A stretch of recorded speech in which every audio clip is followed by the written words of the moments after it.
시작하시겠습니다. 하나님 아버지, 저희 이곳에 이렇게 또 모여서 예배하게 해주시면 감사합니다. 저희 이렇게 시험 기간 바로 전이라서 이렇게 많은 사람들이 모이지 못할지라도 하나님 앞에서 진정을 다하여 예배드릴 수 있고 찬양할 수 있는 그러한 시간이 될 수 있도록 도와주세요. 예수님 이름으로 기도드립니다. 시편 139편 찬양하시겠습니다.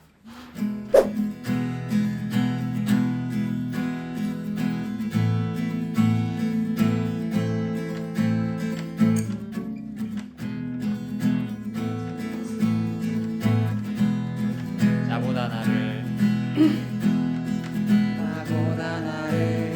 잘 아시는 주님,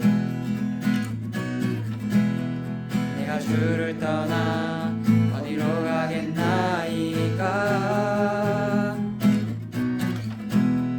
나 어딜 가든지 주의 손이 나를 인도하시며 주의 오른손이 나를 붙드시리다. 나를 창세전부터 계획하시고 지금까지 인도하시네. 하나님이여, 주의 생각이 어찌 그리 보배로우신지요. 나의 생각보다 나의 뜻보다 더 크고 놀라우신 주님, 하나님이여, 나를 살피사 나의 마음을 하시오니 나를 영원한 길로 인도하소서.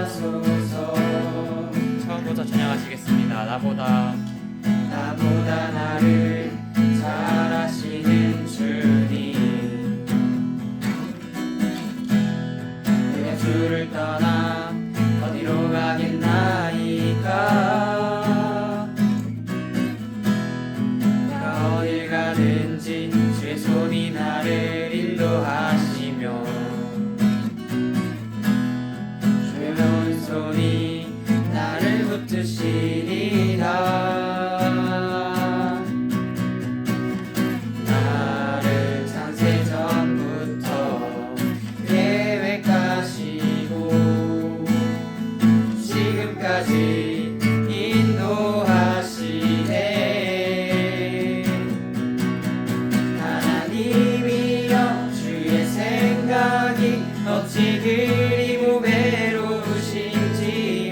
나의 생각보다 나의 뜻보다 더 크고 놀라우신 주님, 하나님이여, 나를 살피사 나의 마음을 하시오니 날 영원한 길로 인도하소서. 하나님이여, 주의 생각이 어찌 그리 보배로우신지요. 나의 생각보다 나의 뜻보다 더 크고 놀라우신 주님, 하나님이여, 나를 살피사 나의 마음을 하시오니 날 영원한 길로 인도하소서.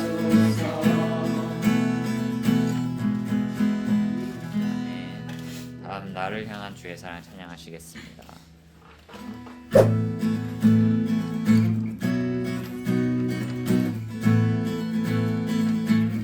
나를 향한 주의 사랑 산과 바다에 넘치니 내 마음 열 때 주님 나에게 참 자유 주셨네. 늘 진리 속에 거하며 나의 손을 높이 들고 언제나 주님의 사랑을 노래하리. 주의 사랑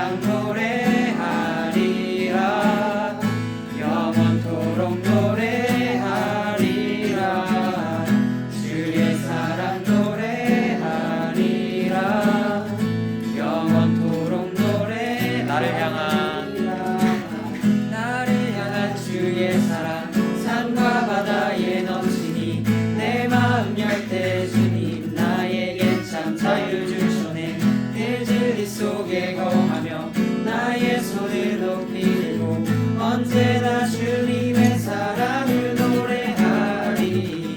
주의 사랑 노래하리라. 영원토록 노래하리라. 주의 사랑 노래하리라. 영원토록 노래하리라. 나를 향한 주의 사랑 산과 바다에 넘치니 내 마음 열 때 주님 나에게 참 자유 주셨네.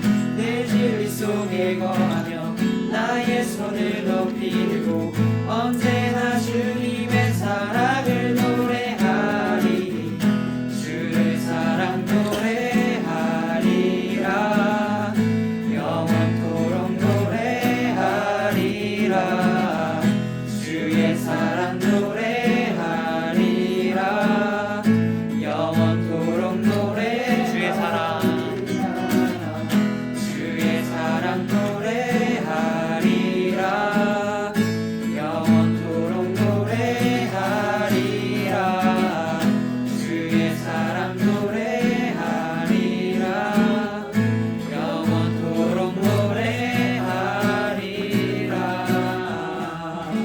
아멘. 6장에 있는 마지막 찬양 아름다우신 찬양에 찬양하시겠습니다.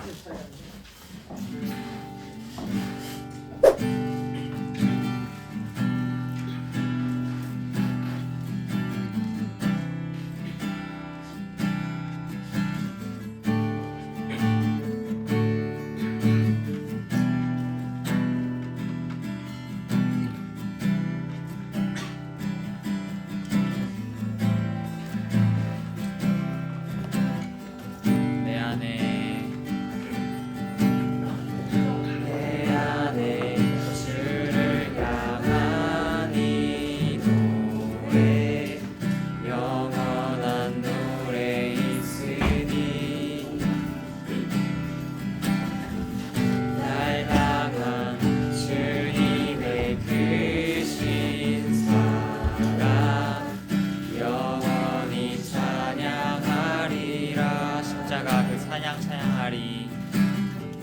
십자가 그 사랑 찬양하리. 날 구원하신 그 사랑 내 삶을 드려 찬양하리라. 영원은 주님의 사랑 영원히 찬양하리라. 영원히 찬양하리라. 아름다우신 오 놀라우신 영원할 수 없는 사랑 오 위대하신 하나님의 사랑 영원히 찬양하리. 한 번 더 내 안에 주를 향한 이 노래. 내 안에 주를 향한 이 노래 영원한 노래 있으니 날 향한 주님의 크신 사랑 놀라운 주의 사랑 놀라우신 주의 사랑 영원히 찬양하리라. 영원히 찬양하리라. 아름다우신 오 놀라우신 영원할 수 없는 사랑 오 위대하신 하나님의 사랑 영원히 찬양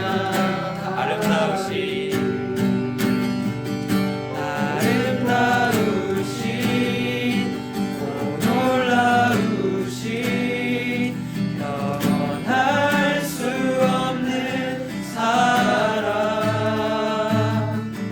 오 위대하신 하나님의 사랑 영원히 찬양하리. 기도하고 시작할게요. 사장님 감사합니다. 이 시간 저희가 이 자리에 모이시게 하신 하나님의 그 놀라우신 은혜와 사랑에 감사합니다. 우리는 이 시간 우리를 향한 그 계획은 알 수 없지만 언젠간 우리에게 믿음이 생겼을 때 오늘의 계획이 하나님의 더 크신 하나님의 영광을 위하여 우리의 삶을 크게 계획하시고 크게 일으켜 세우실 줄을 알게 하여 주시옵소서. 우리가 보는 우리의 삶이 아니라 하나님이 보는 우리의 삶을 바라보게 하셔서 지극히 낮은 곳에서 높은 곳을 향하여 나아가는 하나님의 아름다운 목적을 띠는 하나님의 자녀되게 하여 주옵소서. 모든 것에 감사하며 살아계신 예수님의 이름으로 기도합니다. 아멘.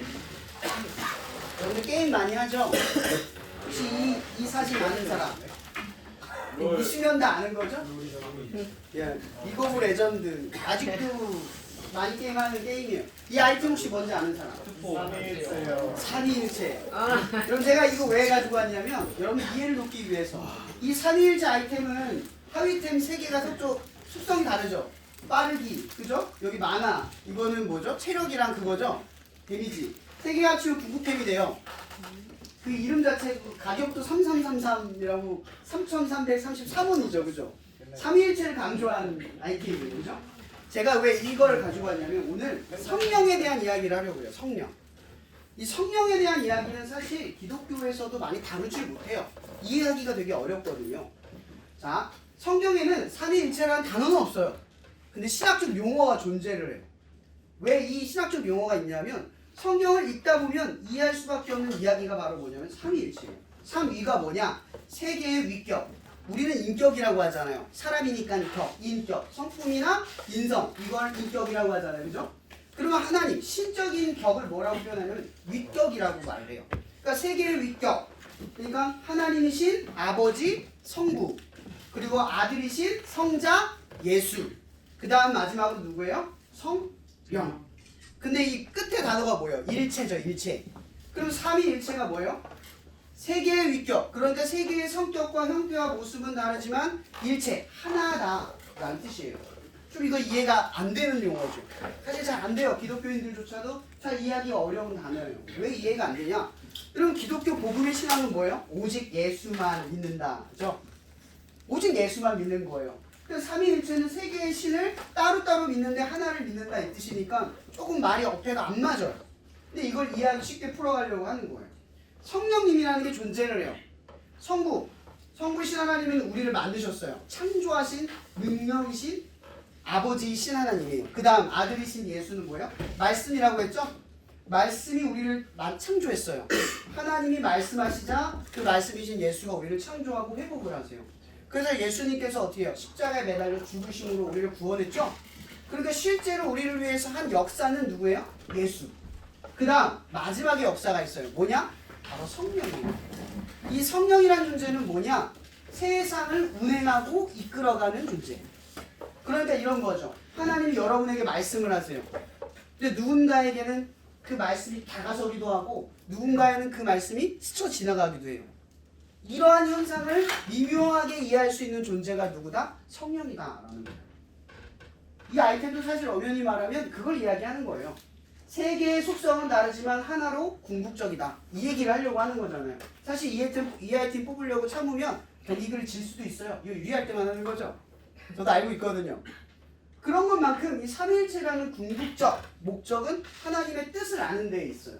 이런 제가 저번에 얘기해 준 거 기억나요? 하나님은 누구다? 뭐다? 사랑. 이것만 기억하면 돼요. 하나님은 사랑이다. 그러니까 일체라는 건 하나의 몸체만 의미하는 것만이 아니라 하나의 뜻을 지녔대요. 무슨 뜻? 사랑. 이것만 알면 돼요. 그러니까 하나님은 사랑이시고 사랑이신 하나님은 위격은 다르지만 그 세 가지 위격이 뭘 위해 궁극적으로 달려가고 있어요? 사랑으로 달려가고 있다는 거예요. 우리를 사랑하려고 하는 완성된 목적이 있어요.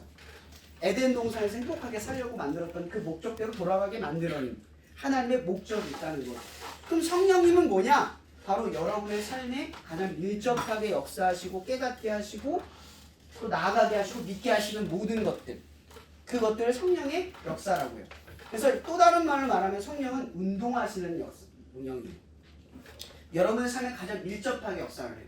실제로 우리는 예수님의 이름으로 기도합니다 하지만 또 다른 말로는 예수님의 이름으로 기도하오니 성령님 도와주시옵소서라고 기도해도 같은 은어가 되는 거예요. 같은 용어가 되는 거죠.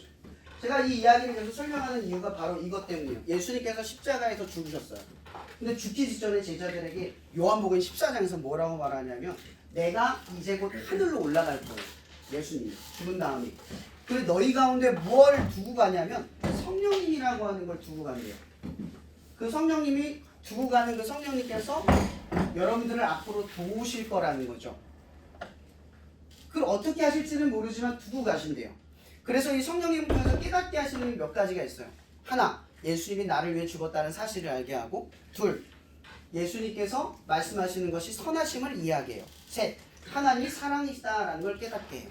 넷, 우리가 곁길로 갈 때 하나님의 은혜로 나아가도록 우리를 깨닫게 하실 때도 있다는 거죠. 다섯, 우리가 하나님을 믿고 살아갈 때도 하나님의 사랑이 뭔지를 발견하게 만드시는 존재라는 거죠. 이것 말고도 많아요. 성령님이 하시는 역사는 늘 우리가 하나님을 모르고 하나님을 안 믿고 하나님을 잘 모를 때 하나님을 알게 하시는 역사를 이 성령이 하시는 역사로 바라보는 거예요. 우리가 그래서 저번에는 하나님 배웠고 예수님 배웠고 이제 기도하는 법을 배웠고 성령님에 대해서 배우려고 하는 이유가 바로 이것 때문이에요.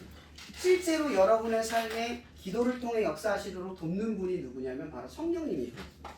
그걸 이해하기 위해서 하는 거예요. 그래서 오늘 말씀 보면은 종이 책자에 있죠. 말씀을 제가 잠깐 읽어드릴게요. 내가 아버지께 구하겠으니 그가 또 다른 보혜사를 너희에게 주사 영원토록 너희와 함께하게 하리니 그는 진리의 영이라 세상은 능히 그를 받지 못하나니 이는 그를 보지도 못하고 알지도 못함이라 그러나 너희는 그를 아나니 그는 너희와 함께 거하시며 또 너희 속에 계시겠음이라 내가 너희를 고와 같이 버려두지 아니하고 너희에게로 오리라 조금 있으면 세상은 다시 나를 보지 못할 것이로되 너희는 나를 보리니 이는 내가 살아있고 너희도 살아있겠음이라 그날에는 내가 아버지 안에 너희가 내 안에 내가 너희 안에 있는 것을 너희가 알리라 나의 계명을 지키는 자라야 나를 사랑하는 자니 나를 사랑하는 자는 내 아버지께 사랑을 받을 것이요 나로 그를 사랑하여 그에게 나를 나타내리라. 아멘. 여기서 성령은 또 다른 말로 보혜사라고 이야기를 하죠. 그 보혜사의 뜻을 여러분들에게 말해줄게요. 한자로는 돌보, 은혜의 스승사. 그래서 이걸 풀면 은혜로 돕는 스승을 의미를 해요. 그래서 이 성령님의 역할이 크게 5가지로 구분을 하고 있어요. 첫 번째, 변호를 하신다. 오늘 말씀 26절에 있지 않았지만 아버지께서 내 이름으로 보내실 성령 그가 너에게 모든 것을 가르치고 내가 너에게 말한 것을 생각나게 하리라. 생각나게 하는 것. 목사님도 가끔 살다 보면은 지나가다가 말씀이 떠오를 때가 있어요. 어떤 상황을 해석할 때 말씀이 딱 떠올라요. 이런 기독교인들은 우연을 믿는 게 아니라 우연 속에서 하나님의 계획을 발견해요. 이게 되게 중요한 사실이에요. 우리는 다 운이 아니에요. 그 운 속이 아니라 이게 하나님의 어떤 거대한 계획 속에서 나를 위해 일어나는 사건들이에요. 이걸 추적해 가는 거죠. 그래서 우리는 이 추적하는 것을 통해서 하나님이 나를 통한 계획을 만들어가고 완성해 가는 거죠. 그래서 성령님께서는 이걸 생각나게 하시는 거예요. 어떤 사람을 만났을 때, 어떤 상황이 생겼을 때, 또 내가 기독교인으로서 어떤 핍박과 어려움을 받았을 때 이걸 하게 하신다는 거죠. 두 번째, 중보자이십니다. 말씀 로마서 8장 26절에 보면 성령이 말할 수 없는 탄식으로 우리를 위하여 친히 간구하시느니라. 여러분 여기서 탄식이라는 건 이런 거예요. 소리를 내지 않아요. 이거 뭐예요? 가슴만 치는 거예요. 상대는 몰라요. 여러분 성령님은 여러분들의 삶을 꺾지 않아요. 막 너 하나님 대로 살아야 돼. 죄책감 주는 게 아니라 성령님은 그냥 가슴을 쳐요. 근데 우리는 그 가슴 치는 성령님을 무시하거나 모르거나 아예 발견하지 못하고 살아가요. 근데 언제 하냐? 절망하거나 포기하고 어려움이 생겼을 때 뒤를 돌아보죠. 누가 있어요? 가슴을 치는 누가 있어요? 성령님이 계시는 거예요. 그때 우리는 회개를 해요. 돌이킴을 받아요. 어디로 돌아갈지를 발견하게 만들어요. 그래서 성령의 탄식은 바로 우리를 위하여 뭐예요? 대신 기도하고 계신다라는 거죠. 여러분 죄를 질 때 죄를 지면 하나님 끊어지는 게 아니에요. 하나님 안 떠나요. 절대 우리를 떠나지 않아요. 허물이 있어도 안 떠나요. 하나님 우리 안에 계셔요. 근데 이렇게 치면서 기다리고 있다는 거죠. 그 세 번째, 조력자입니다. 로마서 8장 28절에 보면 이런 말이 있어요. 그 뜻대로 부르심을 입은 자들에게 모든 것을 협력하여 선을 이루느니라. 목사님도 대형고에 이렇게 기도 모임 오잖아요. 저 혼자로 못 와요. 여기 선생님이 도와주셔야 되고 또 우리 결이가 여러분들 대신해서 앞에서 기타로 쳐야 돼요. 이걸 협력한다라고 이야기해요. 뜻의 부르심을 받은 사람들이 모여서 오늘같이 이런 많은 친구들 모이게 했어요. 이건 운이 아니라 하나님의 협력하는 역사라는 거예요. 믿는 사람들은 이걸 알아요. 협력하면 어떤 일이 벌어지는지를 알아요. 사실 이렇게 많은 친구들이 올지 상상도 못했지만 이렇게 왔잖아요. 근데 하나님은 우리를 협력하게 만든다는 거죠. 성령님을 통해서. 마치 이런 거예요. 여러분 어디 가면은 서울 가면 충주했었어? 충주했었어? 그럼 친구 되거든요. 네. 그죠? 근데 어디 가면 그리스도인은 딱 그거는 너 하나님의 자녀야? 너 하나님의 자녀야? 너 교회 다녀? 여기 친구 되죠? 그런 거랑 똑같은 거예요. 협력하여 선을 이루게 하시는 게 성령의 역사라는 거죠. 네 번째, 위로자가 되어주신다. 오늘 말씀은 이런 말이 있죠. 18절에 내가 너희를 고와 같이 버려두지 아니하고 너희에게 오리라. 이게 뭐예요? 혼자 있는 것 같은데 여러분 힘들고 지칠 때 세상이 날 버린 것 같을 때가 있을 거예요. 내가 아무것도 아닌 것처럼 느껴질 때가 있을 거예요. 그때 성령님이 깨워주시는 게 있어요. 너는 혼자가 아니야. 네가 아파하는 거 나도 아파하고 있고 네가 슬퍼하는 거 나도 슬퍼하고 있어. 왜? 너는 내가 사랑하는 존재니까. 여러분 사랑이 뭐예요? 내가 여러분 사랑하는데 여러분이 아파하고 슬퍼하면 내가 어떤 기분이 들겠어요? 다 똑같이 아프겠죠. 이게 사랑이라는 거예요. 그러니까 하나님께서 성령님이 하시는 우리 안의 역할이 뭐다? 위로자가 되어주신다. 혼자 두지 않는다 라는 거예요. 다섯 번째, 상담제가 되어주신다. 14절에 보면 이런 말이 있어요. 내 이름으로 무엇이도 구하면 내가 행하리라. 여러분 저번 주에 기도 가르쳐줬죠? 성령님이 행하게 하신다는 거예요. 어떻게? 하나님의 뜻대로 행하게 하신다. 여러분 이 예수님을 믿는다라는 건 뭐냐면 이런 의미예요. 내 삶을 내가 구원할 수 없다. 이 뜻을 선언하는 거예요. 내가 다 해봤지만 예수 말고 길이 없다 라고 선언을 하는 거예요. 여태까지 나는 내가 옳다고 여긴 걸 해와서 친구들과 싸웠고 내가 좋다라고 하는 걸 쫓아 선택했지만 결과가 항상 좋지 않았어. 그래서 우리는 깨우쳤죠. 뭘? 선한 건 하나님밖에 없다. 이걸 깨우쳐요. 근데 그대로 가기 쉬워요? 어렵잖아. 근데 그걸 성령님이 어떻게 해요? 깨달았게 해주신다는 거예요. 우리를 선하게 이끈다는 게 아니에요. 선하게 이끌도록 깨닫게 하시고 흔드시고 탄식하는 소리로 알게 해주셔요. 이것이 믿음의 선언인 거예요. 그럼 기도라는 건 뭐예요? 내 선택이 항상 옳지 않다는 걸 알았어요. 내 선택이 나를 구원하지 내 힘으로 나를 구원할 수 없다는 걸 알았어요. 그래서 우리는 뭘 하기 시작해요? 기도하기 시작을 하는 거예요. 바로 기도는 하나님이 나를 도우신다라고 하는 역사를 믿는 거예요. 또 여러분들이 오늘 성령님의 역사에 대해서 배운 이유는 바로 그것 때문이에요. 끝으로 에베소서 5장 18절의 말씀만 나눌게요. 술 취하지 마라. 이는 방탕한 것이니 오직 성령으로 충만함을 받으라. 여기서 보면 성령을 충만함으로 받으라고 되어 있죠. 성령의 충만함. 그러니까 성령은 한 물인데 마치 물처럼 채워지라고 이야기하고 있어요. 이야기는 쉽게 말하면 이런 거예요. 여러분들의 생각이 강하면 부모님 말 따라요? 안 따라요? 안 따르죠. 근데 부모님의 옳다는 걸 믿으면 내 생각이 줄죠. 그럼 누구 말 따라요? 부모님 말 따르죠. 성령의 충만함이라는 건 이런 거예요. 성령님이 여러분 안에 있어요. 근데 하나님의 옳다는 걸 믿음으로 내어줘요. 내 선택과 내 주권을 내어줘요. 그럼 성령님이 어떻게 해요? 여러분을 대신하여 옳은 길로 끌어가시는 거예요. 이게 충만함이라는 거죠. 그래서 기도라고 하는 건 엄연히 말하면 원하고 바라는 것을 이루는 것도 있겠지만 실제로는 하나님이 여러분들을 선하게 끌어갈수록 내어준다라는 의미가 있는 거죠. 여러분 기도하실 때 생각하세요. 하나님 원하는 거, 필요한 거, 내가 어려워하는 걸 해결해 주시겠지만 결국은 하나님이 선한 것으로 나를 이끌어가도록 여러분들을 만들어 가신다는 사실을 기억하시기 바랍니다. 그래서 하나님은 여러분들을 선하게 이끄실 겁니다. 시험 기간이죠. 오늘이 1학기 마지막 모임이에요. 이제 이후로부터 시험 때 많은 힘듦이 있을 거예요. 두렵고 떨림도 있을 거예요. 그럴 때마다 기도하시기 바랍니다. 결과를 보지 않고 하나님 보세요. 그리고 하나님께 맡기면서 최선을 다하세요. 그렇게 하나님께 위로받고 상담받고 변호받고 보호함을 받는 여러분이 되기를 제가 기도하고 여러분도 기도하시길 축복합니다. 기도하실게요. 하나님 감사합니다. 오늘 1학기 동안 우리 한 자리에 모여서 예배를 드리며 하나님을 배우게 하셔서 감사합니다. 하나님은 사랑입니다. 우리 친구들이 지치고 힘들 때 그 사랑이신 하나님을 믿고 기도할 수 있게 도와주세요. 그리고 이 시험 기간 동안 힘든 시간들이 아니라 선하게 이끄신 하나님의 기쁨을 발견할 수 있는 친구들이 될 수 있도록 하나님 축복해 주시옵소서. 모든 것에 감사하며 살아계신 예수님의 이름으로 기도합니다. 아멘.